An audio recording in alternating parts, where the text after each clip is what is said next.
Welcome to Samba Samba. Enjoy the video. You start by isolating the echo so you know what to fix. First, solo the clip in Premiere and listen with closed-back headphones. You want to hear only the problem. Once done, check for common causes. Duplicate clips stacked, CPU-driven audio latency creating slapback, or a routing loop from external interfaces. Make a duplicate sequence so you can revert. Now examine the waveform and metering for repeated patterns and long decays that indicate room reflection versus digital echo. Next, remove the echo with tools and routing changes.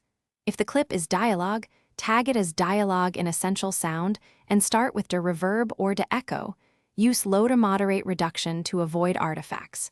Use a noise gate to eliminate room tails, set attack and release to preserve syllables. Apply a gentle parametric EQ to attenuate frequencies that emphasize reflections.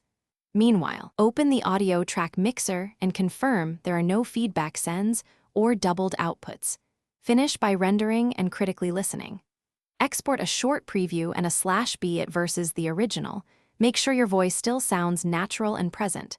If de reverb introduced pumping or warbling, dial back the effect or split processing across clips and use lighter multiband reductions.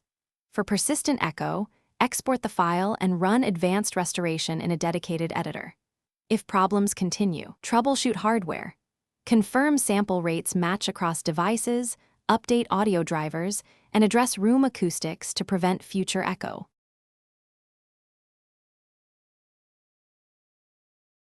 Thanks for watching. Consider subscribing if we helped you.